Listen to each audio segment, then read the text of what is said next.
Let me ask you something. What happens when a man who can buy just about anything suddenly gets served a dish of disrespect at 35,000 feet? You'd think, with all his money and all his power, that sort of thing just wouldn't happen, right? Well, buckle up because this story is about what really goes down when karma takes the wheel. I'm talking about Julian Hayes, the kind of billionaire whose face ends up on magazine covers. The guy who turned every ceiling that was ever put over him into the foundation for his next skyscraper. On a flight from New York to London first class, Sovereign Airlines, where the champagne never runs dry and the seats cost more than most people's cars, Julian was expecting the usual. Seamless perfection, zero friction, and his favorite, a tuna salad just the way he liked it, no onions. Predictable, safe, exactly the way he liked his world. But control, is a slippery thing.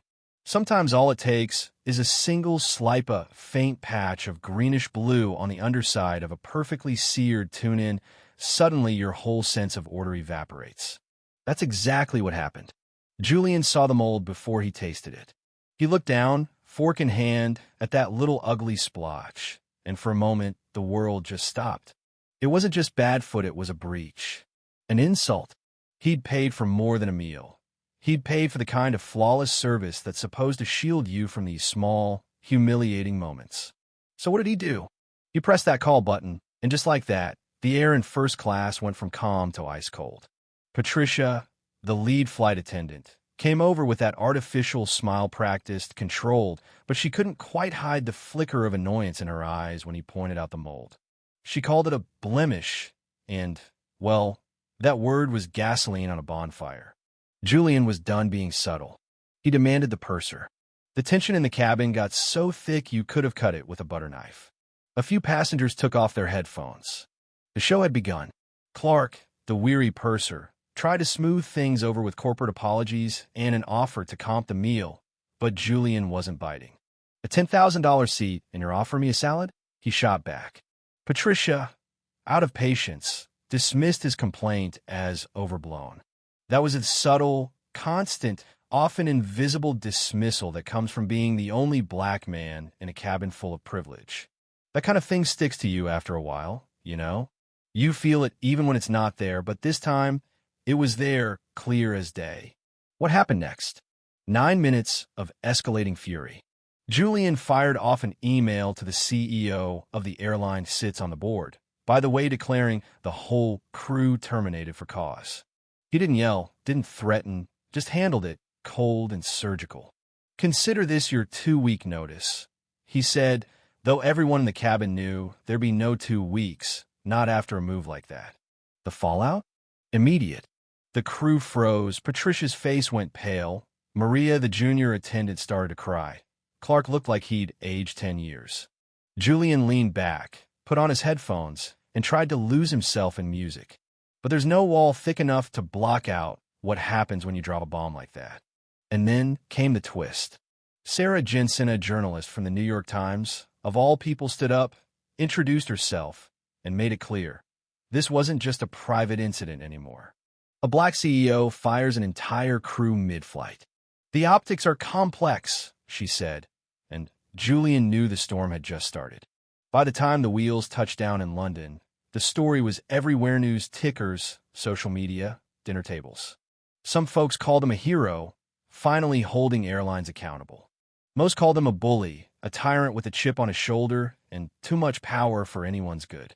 Race entered the conversation, and the narrative twisted until Julian was painted as either a crusader or a villain, depending on who was telling it. Corporate panic set in fast. The airline issued bland statements. Unions called for boycotts, and Julian's own company board started to panic about the damage to their brand. "What were you thinking?" they demanded. Julian tried to hold his ground, was a customer who'd been wronged, right? But the truth was he'd lost control of the narrative, and suddenly, for a man who built empires by controlling the story, that was terrifying. But karma never gets tired. 2 days after landing, Sarah Jensen published a follow-up piece. Turns out Patricia, the lead attendant, wasn't some innocent victim.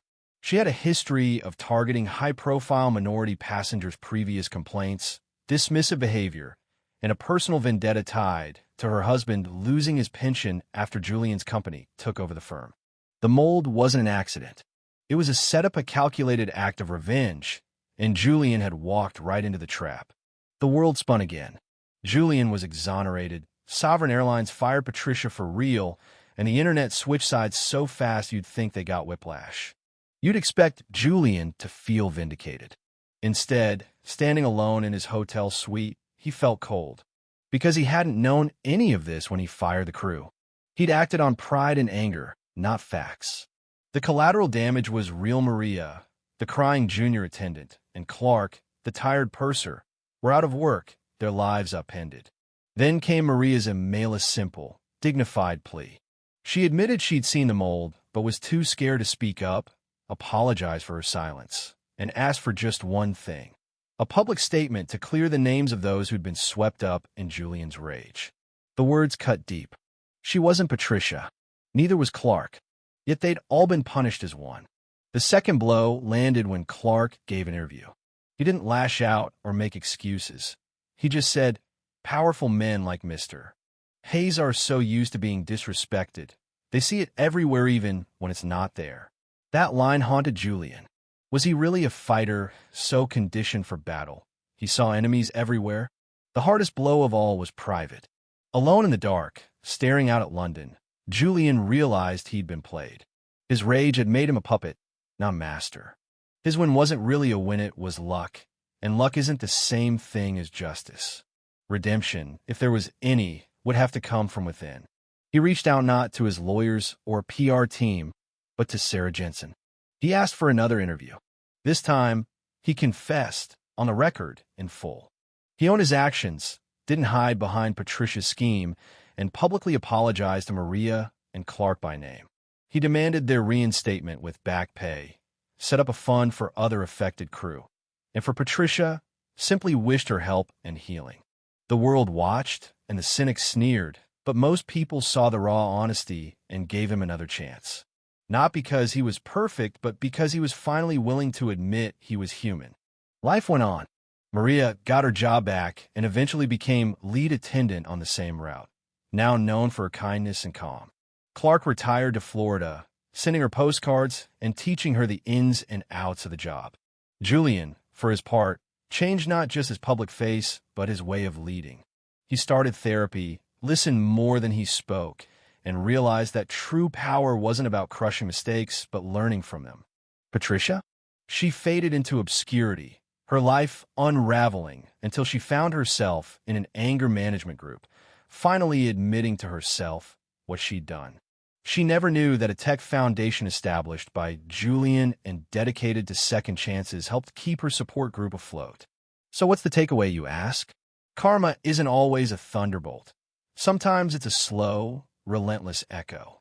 It was there in Julian's journey from fury to humility, in Maria's quiet resilience, in Clark's graceful retirement, and yes, even in Patricia's lonely first steps toward accountability. The easy answer is that Julian was a villain who became a hero, but real life is messy.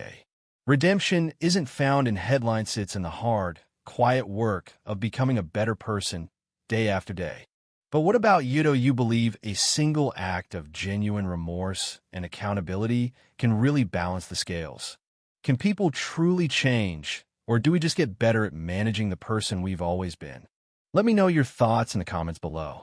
If this story gave you something to chew on, go ahead and hit like, share it with someone who needs a story with no easy answers, and subscribe for more real-life drama that'll make you question where the line between right and wrong really is.